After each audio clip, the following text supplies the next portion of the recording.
ഇന്ന് നമുക്ക് ഇതുപോലെ നെക്കിൽ റൗണ്ട് കോളർ വരുന്ന യൂണിഫോമിൻ്റെ കോട്ട് എങ്ങനെ കട്ട് ചെയ്ത് സ്റ്റിച്ച് ചെയ്യണമെന്ന് നോക്കാം കേട്ടോ. അപ്പോൾ നെക്കിൽ കോളറിൻ്റെ ഭാഗത്തുള്ള വ്യത്യാസം മാത്രമേ ഉള്ളൂ, ചെറുതായിട്ടുള്ളൊരു വ്യത്യാസം, അല്ലാതെ റൗണ്ട് നെക്കിൽ പ്രത്യേകിച്ച് മാറ്റമൊന്നുമില്ല. അപ്പോൾ സാധാരണ പോലെ തന്നെ നമ്മൾ ഓപ്പണിംഗ് സൈഡ് നമ്മളെ ഭാഗത്തേക്ക് വെച്ചിട്ട് എല്ലാ മാർക്കിങ്ങും സ്റ്റാർട്ട് ചെയ്യാം. അതിന് വേണ്ടിയിട്ട് മുകളിൽ ആദ്യം ഒരു സ്ട്രൈറ്റ് ലൈന് കൊടുക്കുക.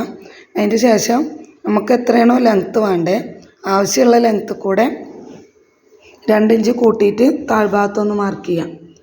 ഈ ഓപ്പണിംഗ് സൈഡിൽ ഒരു 1.5 ഇഞ്ച് മാർക്ക് ചെയ്തിട്ട് ആ ഭാഗത്ത് ഒരു സ്ട്രൈറ്റ് ലൈന് കൊടുത്തതിൻ്റെ ശേഷമാണ് നമ്മൾ സ്റ്റിച്ച് മാർക്കിങ് എല്ലാതും തുടങ്ങുന്നത്. അപ്പോൾ 20 ഇഞ്ച് എത്രയാണ് നമുക്ക് ലെങ്ത്ത് വേണ്ടത് അത് കൂടെ 2 ഇഞ്ച് ആഡ് ചെയ്തിട്ട് ഒന്ന് മാർക്ക് ചെയ്യാം. ഓപ്പണിംഗ് സൈഡിൻ്റെ ഭാഗത്ത് ഒരു 1.5 ഇഞ്ച് മാർക്ക് ചെയ്തിട്ട് അവിടെയും കറക്റ്റ് ലൈന് കൊടുക്കുക. അത് ജസ്റ്റ് ഒന്ന് മടക്കി വെക്കുക, അങ്ങനെ മുകൾ ഭാഗത്തേക്ക് ആക്കിയിട്ട് മടക്കി വെക്കുക. ആ മടക്കുള്ള ഭാഗത്ത് നമുക്കൊന്ന് മാർക്ക് ചെയ്തിട്ടാൽ നമുക്കിതിൻ്റെ അളവുകളൊക്കെ മാർക്ക് ചെയ്യുമ്പോൾ കറക്റ്റായിട്ടൊരു ഗൈഡ് ലൈന് കിട്ടും. ഇതിൽ തന്നെ ഈ 1.5 ഇഞ്ച് മാർക്ക് ചെയ്ത് മടക്കി വെച്ചിട്ട് 1 ഇഞ്ച് മാർക്ക് അതിൻ്റെ സൈഡിൽ തന്നെ 1 ഇഞ്ച് മാർക്ക് ചെയ്തിട്ട് അവിടുന്ന് അങ്ങോട്ടാണ് നമ്മളെല്ലാ മാർക്കിങ്ങും കൊടുക്കുന്നത്. ആ മാർക്കിങ് കൊടുക്കുന്നതിൻ്റെ മുന്നേ നെക്ക് ഒരു 3 ഇഞ്ച് വീതിയിലും 3.5 ഇഞ്ച് ഇറക്കത്തിലും നമുക്കൊരു ബോക്സ് ആക്കിയിട്ട് എടുത്തിട്ട് അവിടെ മാർക്ക് ചെയ്തിട്ട് വെക്കാം. നമ്മൾ ഈ 1.5 ഇഞ്ച് ഓപ്പൺ സൈഡിൽ നിന്ന് മാർക്ക് ചെയ്തിട്ട് മടക്കി വെച്ച ഭാഗം ഉണ്ടല്ലോ, ആ ഭാഗത്തു നിന്നല്ല കറക്റ്റ് മാർക്കിങ് അടയാളപ്പെടുത്തേണ്ടത്. ഈ അറ്റത്തുനിന്ന് മാർക്കിങ് ചെയ്തതിൻ്റെ ശേഷം നമുക്ക് 1 ഇഞ്ചും കൂടി മാർക്ക് ചെയ്യാം. 1.5 ഇഞ്ചിലാണ് നമ്മൾ മടക്കി വെച്ചിട്ടുള്ളത്. അവിടെ നിന്നല്ലാതെ 1 ഇഞ്ച് ഈ ഫോൾഡഡ് സൈഡിൽ നിന്ന് മാർക്ക് ചെയ്തിട്ട് അവിടുന്ന് അങ്ങോട്ട് വേണം കോട്ടിൻ്റെ എല്ലാ മെഷർമെൻറ്റുകളും മാർക്ക് ചെയ്തെടുക്കാനും. നെക്ക് അതിൻ്റെ മുന്നേ തന്നെ നമുക്കൊരു 3 ഇഞ്ച് വീതിയിലും 3.5 ഇഞ്ച് ലെങ്ത്തുമായിട്ട് നമുക്ക് അടയാളപ്പെടുത്തിയിട്ട് മാർക്ക് ചെയ്തെടുക്കാം. അപ്പോൾ നമ്മൾ ഷോൾഡർ മാർക്ക് ചെയ്യുമ്പോൾ ഈ 1.5 ഇഞ്ച് മടക്കി വെച്ചിട്ട് അതിൻ്റെ ശേഷം ഒരു 1 ഇഞ്ച് മാർക്ക് ചെയ്തിട്ട് നമ്മളൊരു ലൈൻ വരച്ചല്ലോ, അവിടെ നിന്നാണ് മാർക്കിംഗ് ഒക്കെ കൊടുക്കേണ്ടത്. അപ്പോൾ ഇതിൽ നമ്മൾ 7 ഇഞ്ച് ഷോൾഡർ കൊടുത്തിട്ടുണ്ട്, അത് 7 ഇഞ്ച് തന്നെ ആം ഹോൾ കൊടുക്കുക. മുകളിൽ ഒരു 1.5 ഇഞ്ചിൽ ഷോൾഡർ സ്ലോപ്പ് കൊടുക്കുക. ഈ 7.5 ഇഞ്ച് എടുത്തതിൻ്റെ സെൻറ്റർ നമുക്ക് എന്ത് ചെയ്യാം, 7 ഇഞ്ച് എടുത്തല്ലോ ആം ഹോളിൻ്റെ, അതിൻ്റെ ഒരു 3.5 ഇഞ്ച് സെൻറ്റർ മാർക്ക് ചെയ്തിട്ട് ഒന്ന് പോയിൻ്റ് ചെയ്ത് കൊടുക്കാം. അതിൻ്റെ ശേഷം നമ്മൾ നെക്ക് മാർക്ക് ചെയ്ത ആ 3 ഇഞ്ച് പോയിൻ്റിൽ നിന്ന് ഈ 1.5 ഇഞ്ചിലേക്ക് ഒരു ഷോൾഡർ സ്ലോപ്പ് കൊടുക്കുക. അതിൻ്റെ ശേഷം 1.5 ഇഞ്ച് മാർക്ക് ചെയ്ത പോയിൻറ്റും നമ്മളിനി ഈ റിഗാൾ വരക്കുകയാണ് നമ്മളെ ചെസ്റ്റിൻ്റെ അവിടെ. അപ്പോൾ അതിന് വേണ്ടിയിട്ട് ഫ്രണ്ടിൻ്റെ പാർട്ടാണ് നമ്മളിപ്പോൾ കട്ട് ചെയ്യണേ. 1 ഇഞ്ച് ജസ്റ്റ് ഉള്ളിലേക്കൊന്ന് മാർക്ക് ചെയ്തിട്ട് ആ 1.5 ഇഞ്ചിൻ്റെ പോയിൻറ്റിൽ നിന്ന് ഇങ്ങോട്ട് ഒരു ലൈൻ വരക്കുക.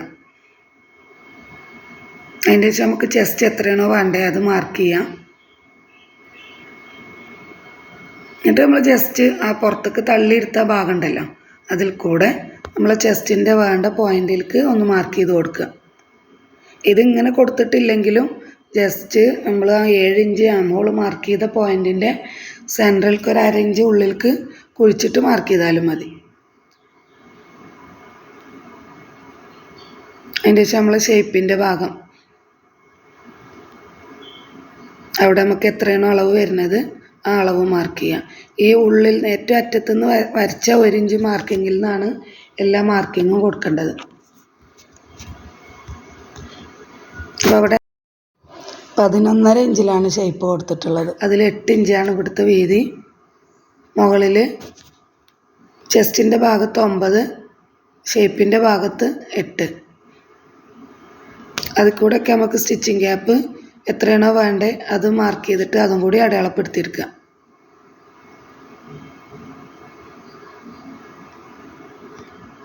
അപ്പോൾ നമ്മൾ ഇവിടെ ഒരു ടക്ക് ഇടുന്നുണ്ട്. ആ ടക്ക് ഇടുമ്പോൾ അവിടെ ഒരു 1/2 ഇഞ്ച് കുറയും. അപ്പോൾ നമ്മൾ കറക്റ്റ് അളവിനേക്കാളും ഒരു 1/2 ഇഞ്ച് കൂട്ടിയെടുക്കുക. ടക്ക് ഇടുമ്പോൾ നമുക്ക് കറക്റ്റ് ഷേപ്പ് കിട്ടും. പിന്നെ സാധാരണ പോലെ നമ്മൾ മറ്റേ കോട്ടിലൊക്കെ ചെയ്യണ പോലെ തന്നെ നമ്മൾ മുകളിൽ നിന്ന് ഒരു 9 ഇഞ്ച് മാർക്ക് ചെയ്തിട്ട് ഒരു 7 ഇഞ്ച് നീളത്തിൽ നമ്മൾ ടക്ക് പോയിൻ്റ് ഇടുക, സെൻറ്റർ മാർക്ക് ചെയ്തിട്ട്. അത് ഇതിലും കറക്റ്റ് അതേ അളവ് തന്നെയാണ്. നമ്മൾ നെക്ക് അടയാളപ്പെടുത്തി എടുത്തിട്ടുണ്ടല്ലോ 3 ഇഞ്ച് വീതിയും 3.5 ഇഞ്ച് നീളത്തിലും. അത് നമുക്കൊന്ന് കട്ട് ചെയ്തിട്ടെടുക്കാം. ആ മാർക്കിങ്ങിൽ കൂടെ ഫ്രണ്ട് പാർട്ട് കട്ട് ചെയ്തെടുത്തതിന് ശേഷം നമുക്ക് ബാക്കാണ് കട്ട് ചെയ്തെടുക്കാനുള്ളത്. അപ്പോൾ ബാക്ക് പാർട്ട് കട്ട് ചെയ്തെടുക്കുമ്പോൾ ഫ്രണ്ടിനേക്കാളും മുകളിലേക്ക് കുറച്ച് കൂടുതൽ എടുത്തിട്ട് വേണം മാർക്ക് ചെയ്തെടുക്കാൻ വേണ്ടിയിട്ട്. 2 ഇഞ്ച് അധികം എടുത്തിട്ട് വേണം ബാക്ക് കട്ട് ചെയ്യാൻ വേണ്ടിയിട്ട്. സാധാരണ പോലെ തന്നെ മറ്റേ കോട്ട് കട്ട് ചെയ്യുന്ന പോലെ കറക്റ്റ് മുകളിൽ നിന്ന് ഒന്ന് സ്ട്രെയിറ്റ് ആയിട്ട് വരച്ചു കൊടുക്കാം. ഫ്രണ്ടും ബാക്കും 1/2 ഇഞ്ച് ആമോളിൻ്റെ അവിടെ വ്യത്യാസം വേണം. ബാക്കി എല്ലാ മാർക്കിങ്ങും അതുപോലെ തന്നെ. ബാക്കത്തെ നെക്ക് ഒരു 1 ഇഞ്ച് ഇറക്കെടുക്കുക. ബാക്കി വീതി നമ്മൾ ഒരു 3 ഇഞ്ച് എടുത്തിട്ടുണ്ടല്ലോ, അതേ പോയിന്റിൽ തന്നെ എടുത്തിട്ട് അത് കട്ട് ചെയ്തെടുക്കുക. ഫ്രണ്ടത്തെ മടക്കി വെച്ച ഭാഗം മടക്കി വെച്ചിട്ട് അതുപോലെ തന്നെ ആ മടക്കി വെച്ച ഭാഗം പുറത്തേക്ക് തള്ളിയിട്ട് വേണം കട്ട് ചെയ്തെടുക്കാൻ വേണ്ടിയിട്ട്. ആ കട്ടിങ്ങൊക്കെ നമ്മൾ സാധാ മറ്റേ കോട്ടൊക്കെ കട്ട് ചെയ്ത പോലെ തന്നെ കട്ട് ചെയ്തെടുക്കുക. ഈ 1.5 ഇഞ്ച് നമ്മൾ കട്ട് ചെയ്തെടുത്തിട്ടുണ്ടല്ലോ, അതിലത്തെ ആ 1 ഇഞ്ച് പുറത്തേക്ക് തള്ളി വെച്ചിട്ട് നമുക്കിതുപോലെ ബാക്ക് കട്ട് ചെയ്തെടുക്കാം. അതിൻ്റെ ശേഷം നമുക്ക് അടിഭാഗത്ത് മടക്കി അടിച്ചതിൻ്റെ ശേഷം വരുന്ന ഭാഗത്തൊരു പോക്കറ്റ് പുറത്തായിട്ടാണ് ഇതിൽ വെച്ച് കൊടുത്തിട്ടുള്ളത്. പിന്നെ ഇത് സ്റ്റിച്ച് ചെയ്യാൻ വേണ്ടിയിട്ട് നമുക്ക് കൈക്കൂടെ ഭാഗത്ത് വെക്കാൻ വേണ്ടിയിട്ട് ക്രോസ് പീസ് വേണം. അപ്പോൾ ബാലൻസ് വരുന്ന ക്ലോത്തിൽ നിന്ന് നമുക്ക് ക്രോസ് ആയിട്ട് ക്ലോത്തുകൾ കട്ട് ചെയ്തെടുക്കാം.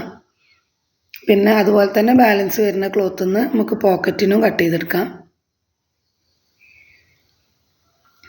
പോക്കറ്റ് ഇതിൽ ഇന്നർ പോക്കറ്റ് അല്ല, ജസ്റ്റ് പുറത്ത് ഒരു 5 ഇഞ്ച് വീതിയിലും 5.5 ഇഞ്ച് ഇറക്കത്തിലും എടുത്തിട്ട് ജസ്റ്റ് സൈഡ് അടിച്ചിട്ട് അവിടെ പിടിപ്പിച്ച് കൊടുത്തിട്ടുള്ളത്.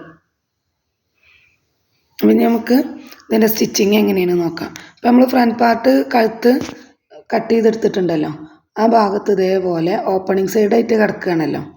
അപ്പോൾ ഇങ്ങനെ ഒരു 1/2 ഇഞ്ച് വീതിയിൽ മുകളിൽ നിന്ന് ഇങ്ങനെ ഒരു ജസ്റ്റ് ഒരു ലൈൻ വരച്ചു കൊടുക്കാം. ആ ഓപ്പണിങ്ങിൻ്റെ ഭാഗത്ത് 1/2 ഇഞ്ച് വീതിയിൽ ജസ്റ്റ് ഇങ്ങനെ ഒരു ഷേപ്പിൽ വരച്ചു കൊടുക്കുക. എന്നിട്ട് ആ ഭാഗത്ത് നമ്മളൊന്ന് സ്റ്റിച്ച് ചെയ്തെടുക്കുക. നമ്മൾ 1.5 ഇഞ്ച് എക്സ്ട്രാ എടുത്ത ക്ലോത്ത് ഉണ്ടല്ലോ, അത് നല്ല ഭാഗത്തേക്ക് മടക്കിയിട്ടാണ് ആ 2 ക്ലോത്തും കൂടി കൂട്ടിയിട്ട് നമ്മളിതുപോലെ സ്റ്റിച്ച് ചെയ്തെടുക്കുന്നത്. ആ മടക്കിയ ഭാഗം ഉണ്ടല്ലോ, അത് നമുക്ക് ചീത്ത ഭാഗത്തേക്കാണ് പോകേണ്ടത്. അപ്പോൾ നമ്മൾ എന്ത് ചെയ്യുക, നല്ല ഭാഗത്തേക്ക് ആ 1.5 ഇഞ്ച് ഫോൾഡ് ചെയ്ത ഭാഗം ഉണ്ടല്ലോ, അതിങ്ങോട്ട് മടക്കിയിട്ട് ആ 2 ക്ലോത്തും കൂടി കൂട്ടിയിട്ടാണ് നമ്മളിതുപോലെ ജസ്റ്റ് ഒരു കാലിനേക്കാളും കൂടുതൽ എന്നാൽ അര വേണ്ടേനെ ആ ഒരു ഇതിലെടുത്തിട്ട് നമ്മളിങ്ങനെ ഒന്നിട്ട് എടുക്കുക. എന്നിട്ട് നമ്മൾ ആ കട്ട് കൊടുത്ത ഭാഗം ഉണ്ടല്ലോ, അതാ ഇതുപോലെ അത് ആ സ്റ്റിച്ചുമ്മ തട്ടാത്ത രീതിയിൽ ജസ്റ്റ് ഒരു കട്ട് കൊടുക്കുക. എന്നിട്ട് നമ്മൾ ചീത്ത ഭാഗത്തേക്ക് വെച്ചടിച്ച ഭാഗം ഒന്നാണ് മറിച്ച് കൊടുക്കുക. അതിന് പിന്നെന്തെങ്കിലും എടുത്തിട്ട് ആ കോർണർ ഭാഗമൊക്കെ ശരിയാക്കി എടുത്താൽ ഇത് നമ്മളൊരു സ്ക്വയർ ആക്കിയിട്ട് ജസ്റ്റ് എടുത്തിട്ടില്ലേ, അത് അങ്ങനെ കിട്ടി. അങ്ങനെ 2 സൈഡും അതുപോലെ നമ്മൾ സ്റ്റിച്ച് ചെയ്തെടുക്കുക. എന്നിട്ട് ബാക്കിൻ്റെ നല്ല ഭാഗത്ത് ഫ്രണ്ടിൻ്റെ നല്ല ഭാഗങ്ങൾ തമ്മിൽ വെച്ചിട്ട് 2 ഷോൾഡർ ഒന്ന് ജോയിൻ്റ് ചെയ്തെടുക്കുക. അതിൻ്റെ മുകളിലൊരു പതിച്ചടിയും കൊടുക്കുക.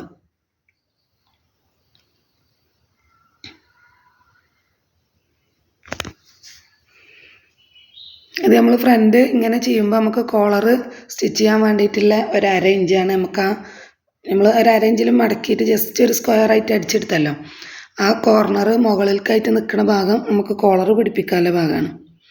ഇങ്ങനെ ഷോൾഡർ ജോയിൻ്റ് ചെയ്ത് കഴിഞ്ഞതിന് ശേഷം ഷോൾഡറിൻ്റെ നമ്മൾ ആമോളിൻ്റെ അവിടെ ക്രോസ് പീസ് വെക്കുമല്ലോ, അത് വെച്ചിട്ട് നമുക്ക് സ്റ്റിച്ച് ചെയ്തെടുക്കണം. അപ്പോൾ അതിന് എന്തെങ്കിലും വേരിയേഷനൊക്കെ ഉണ്ടെങ്കിൽ 2 സൈഡും കട്ട് ചെയ്ത് കളയാം. ഇങ്ങനെ മാർക്ക് ചെയ്ത് വെച്ചിട്ടുള്ള ഈ ഇതുണ്ടല്ലോ, അതെടുത്തിട്ട് നമ്മൾ കോട്ടിൻ്റെ 2 സൈഡും സ്റ്റിച്ച് ചെയ്തെടുത്തു. അതിൻ്റെ ശേഷം സ്റ്റിച്ച് ചെയ്ത് കഴിഞ്ഞിട്ടുള്ള കോട്ടിൻ്റെ നെക്കിൻ്റെ ഒരു ഭാഗത്തുനിന്ന് മറ്റേ അറ്റം വരെയുള്ള ലെങ്ത്ത് എടുക്കുക. അത് നമ്മൾ ആ ലെങ്ത്ത് ക്യാൻവാസിൽ കട്ട് ചെയ്തിട്ട് ഒരു 1.25 ഇഞ്ച് ക്യാൻവാസിൽ കട്ട് ചെയ്തെടുക്കുക. എന്നിട്ട് അത് നമ്മൾ സാധാരണ കോട്ടിൻ്റെ കോളർ പിടിപ്പിക്കണ പോലെ തന്നെ ഒരു ക്ലോത്തിൽ അയൺ ചെയ്തെടുത്തിട്ട് വേറൊരു ക്ലോത്തിൽ വെച്ചിട്ട് മറിച്ചടിക്കുക. എന്നിട്ട് ഒരു 1/2 ഇഞ്ച് സ്റ്റിച്ച് ചെയ്യാനുള്ളത് എക്സ്ട്രാ ക്ലോത്ത് എടുത്തിട്ട് ഇതിൻ്റെ ഒരു അറ്റം മുതൽ മറ്റേ അറ്റം വരെ സ്റ്റിച്ച് ചെയ്തെടുക്കുക. അപ്പോൾ നമ്മൾ കോട്ടിൻ്റെ ഒരുപാട് വീഡിയോ ചെയ്തിട്ടുള്ളതുകൊണ്ട് ഇതിൽ കൂടുതൽ എക്സ്പ്ലെയിൻ ചെയ്യുന്നില്ല. ഈ ജസ്റ്റ് റൗണ്ട് നെക്ക് കട്ട് ചെയ്യണതും ഇതെങ്ങനെയാണ് സ്റ്റിച്ച് ചെയ്ത് പിടിപ്പിക്കണേന്നുള്ളൊരു ഇത് മാത്രമേ ഇതിൽ പറയുന്നുള്ളൂ കേട്ടോ. അപ്പോൾ ഇതിപ്പോൾ സ്റ്റിച്ച് ചെയ്ത് കഴിഞ്ഞാൽ ഇതുപോലെയാണ് വരിക.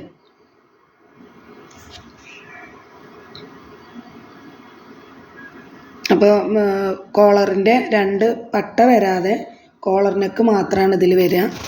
മറ്റേ കോളറിലൊക്കെ നമുക്ക് ഒരു പട്ടയും ഉണ്ടാവും, ഒരു കോളറും ഉണ്ടാവും. സ്റ്റിച്ച് ചെയ്ത് കഴിഞ്ഞിട്ട് നമ്മൾ പോക്കറ്റും വെച്ച് ഇതുപോലെയാണ് ഉള്ളത്.